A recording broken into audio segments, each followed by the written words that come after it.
Hello കൂട്ടുകാരെ, അപ്പോൾ ഇന്നത്തെ നമ്മൾ വർക്ക് ചെയ്തേക്കുന്ന ഒരു മീഷോ ചുരിദാർ സെറ്റ് നമുക്ക് തയ്ക്കാനായിട്ട് കിട്ടിയേക്കുന്നതാണ്. അപ്പം മീഷോയിൽ നിന്ന് എടുക്കുമ്പോൾ തന്നെ നിങ്ങൾക്ക് പൊതുവെ അറിയാം, ഒരുപാട് അത്ര നമ്മൾ പ്രതീക്ഷിക്കുന്ന എത്ര ക്വാളിറ്റി ഒന്നും കിട്ടത്തില്ല. എന്നാലും ടോപ്പിൻ്റെ പീസ് കുഴപ്പമില്ലായിരുന്നു നമുക്ക് ഈ ഒരു മെറ്റീരിയലിൻ്റെ കേസിൽ. അതേസമയം പാൻറ്റിൻ്റെ മെറ്റീരിയൽ എന്ന് പറയുന്നത് തീരെ കട്ടി കുറവുള്ളൊരു മെറ്റീരിയലായിരുന്നു. അപ്പോൾ ഇതാണ് നമ്മുടെ ടോപ്പിൻ്റെ തുണി എന്ന് പറയുന്നത്. അത്യാവശ്യം ഇറക്കം മാത്രമേ കിട്ടത്തുള്ളൂ, അതായത് ഏകദേശം ഒരു 40 ഇഞ്ചൊക്കെ ഇറക്കമാണ് നമുക്ക് കിട്ടത്തുള്ളൂ. അപ്പോൾ ആ ലൈനിങ് നമ്മൾ കോട്ടൺ ലൈനിങ് ആണ് നമുക്ക് അതിന് വിൽക്കാൻ കിട്ടിയിട്ടുണ്ടായിരുന്നത്. ഷോള് അത്യാവശ്യം നല്ല ഭംഗിയുണ്ട്, പക്ഷേ ഹൈറ്റ് ഉള്ള ആൾക്കാർക്കൊക്കെ ഈ ഒരു മോഡൽ തുണി എടുക്കുമ്പോൾ അതായത് നീളക്കുറവാണ്, ഷോളിന് ഒത്തിരി നീളമില്ല.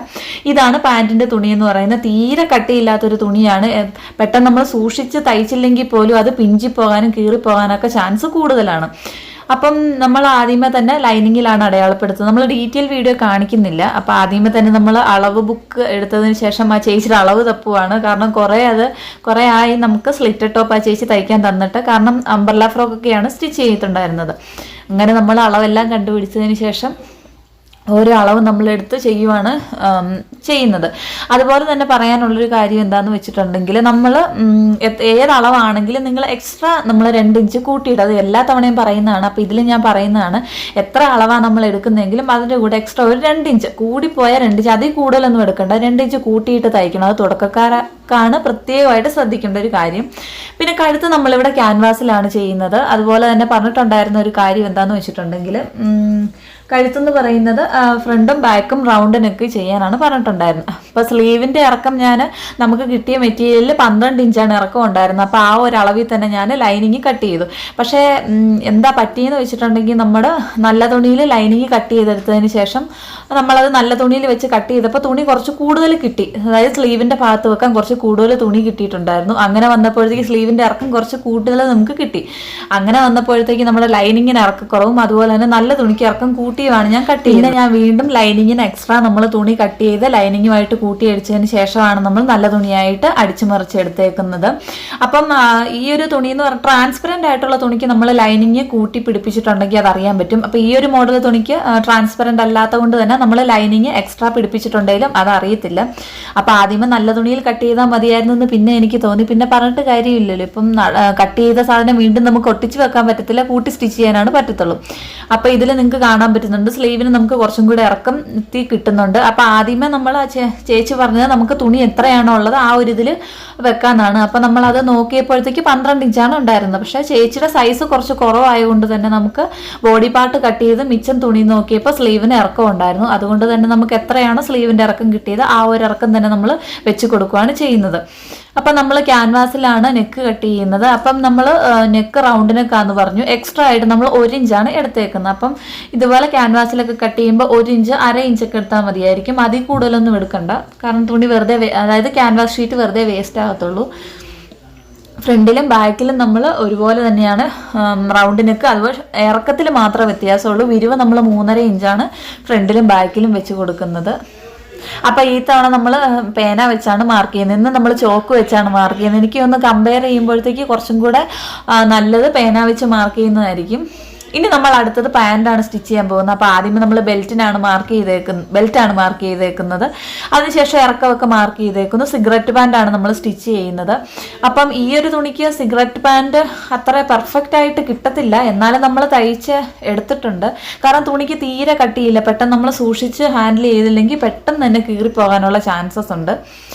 അങ്ങനെ നമ്മൾ അളവെല്ലാം എടുത്ത് ഫ്രണ്ട് പീസ് ആദ്യമേ കട്ട് ചെയ്തെടുത്ത് മാറ്റി, അതിനുശേഷം നമ്മൾ ബാക്ക് പീസും കട്ട് ചെയ്തെടുക്കുകയാണ് ചെയ്യുന്നത്.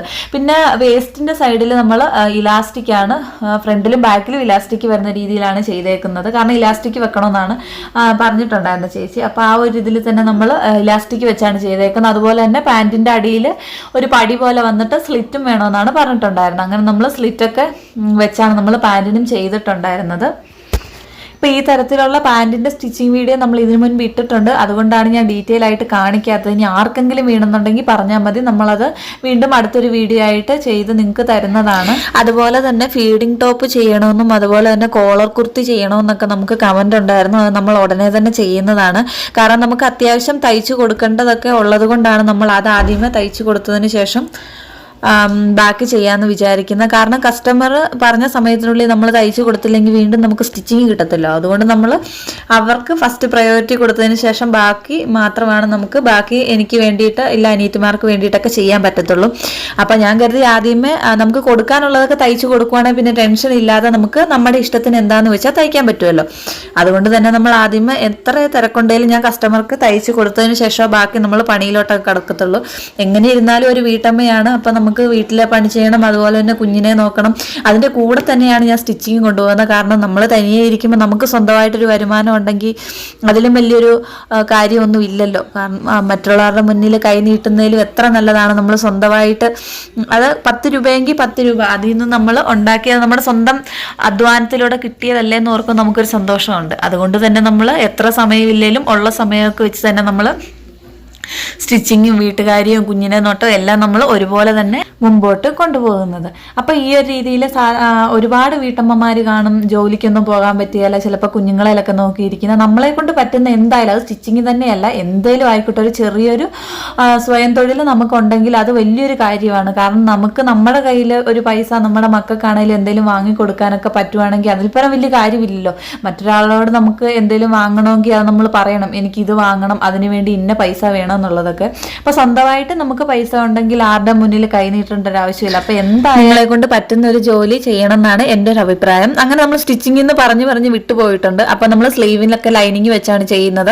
അതുപോലെ തന്നെ സ്ലിറ്റ് വളരെ സിമ്പിൾ ആയിട്ട് ചെയ്യുന്ന ഒരു മെത്തേഡാണ് ഞാൻ ഇവിടെ സ്ലിറ്റ് ചെയ്തേക്കുന്നത്. അത് ഇതിന് മുൻപ് നമ്മൾ ഇട്ടിട്ടുണ്ടായിരുന്നു. അപ്പൊ ആർക്കെങ്കിലും സ്ലിറ്റ് ചെയ്തിട്ട് ശരിയായിട്ടില്ലെങ്കിൽ കമന്റ് ചെയ്തിട്ടുണ്ടെന്ന് ഞാനൊരു മെത്തേഡ് കാണിക്കുന്നതാണ്. അതുപോലെ തന്നെ ടോപ്പിന്റെ ബാക്ക് സൈഡിൽ നമ്മൾ ടക്ക് ചെയ്യുന്നുണ്ട്. നല്ല നീറ്റായിട്ട് തന്നെ ചെയ്തിട്ടുണ്ട്. ചിലർ ടക്ക് ചെയ്യുമ്പോഴത്തേക്ക് ആ ടക്ക് ഏറ്റവും അടിഭാഗത്തോട്ട് വരുമ്പോൾ ചുളിവ് വരും, അതുപോലെ തന്നെ മുകളിലോട്ടും ചുളിവ് വരും. അപ്പൊ നമ്മൾ ടക്ക് ചെയ്യുമ്പോൾ നീറ്റായിട്ട് തന്നെ ചെയ്യണം.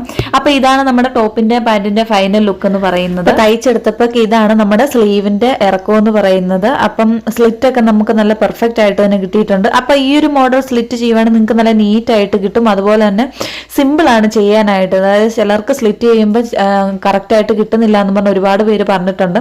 അപ്പൊ ടക്കൊക്കെ കണ്ടില്ല, ഇതുപോലെ ടക്ക് ചെയ്യുവാണെങ്കിൽ നിങ്ങൾക്ക് കുറച്ചും കൂടെ നല്ലതായിരിക്കും. അതായത് പെർഫെക്റ്റ് ഷേപ്പിനിരിക്കും. അതുപോലെ തന്നെ അടിഭാഗത്തോട്ടും ചുളിവ് വരുവരെ മുകൾ ഭാഗത്തോട്ടും ചുളിവ് വരത്തില്ല. അപ്പൊ നിങ്ങൾ ടക്ക് ചെയ്യുമ്പോൾ മാക്സിമം നീറ്റ് ആയിട്ട് ചെയ്യാനായിട്ട് ശ്രദ്ധിക്കണം. അപ്പൊ ഞാൻ ഒരുപാട് പേരുടെ ഇങ്ങനെ ടക്ക് ചെയ്യുന്ന കണ്ടിട്ടുണ്ട്. അപ്പൊ ബാക്കിൽ നല്ല ചുളിവിലേറ്റം അടിയിലോട്ട് ഇറങ്ങി നിൽക്കും. അതുപോലെ തന്നെ മുകളിലോട്ടും ആ ചുളിവ് നമ്മൾ അടിക്കുമ്പോൾ കാണുന്നുണ്ട്. അപ്പൊ നിങ്ങൾ മാക്സിമം ടക്ക് ചെയ്യുമ്പോൾ നീറ്റായിട്ട് തന്നെ ചെയ്യാനായിട്ട് ശ്രദ്ധിക്കണം. അതുപോലെ തന്നെ ടക്ക് ചെയ്തിട്ട് തേച്ചെടുക്കാനും കൂടെ ശ്രദ്ധിക്കണം. അപ്പൊ നമ്മുടെ പാന്റിന്റെ ഫൈനൽ ലുക്ക് എന്ന് പറയുന്നത് ഇതാണ്. നമ്മൾ ഇലാസ്റ്റിക്കിലാണ് ചെയ്തേക്കുന്നത്. അതായത് 1.5 ഇഞ്ച് വീതിയുള്ള ഇലാസ്റ്റിക് ആണ് നമ്മൾ വെച്ചേക്കുന്നത്. അടിഭാഗത്ത് നമ്മൾ ഇതുപോലെ സ്ലിറ്റും ചെയ്തിട്ടുണ്ടായിരുന്നു. അപ്പൊ അതെടുത്ത വീഡിയോ നമുക്ക് മിസ്സായി പോയിട്ടുണ്ട്. അപ്പൊ പ്രത്യേകിച്ചൊന്നുമില്ല, അടിഭാഗത്ത് ഒരു പടി വെച്ച് സ്ലിറ്റ് ചെയ്തേക്കുന്നതാണ്. അപ്പൊ വീഡിയോ കൊണ്ട് ഇഷ്ടപ്പെടാൻ തീർച്ചയായിട്ടും സപ്പോർട്ട് ചെയ്യണം. അപ്പൊ നമുക്ക് വീണ്ടും അടുത്ത വീഡിയോയിൽ കാണാം. ടാറ്റാ.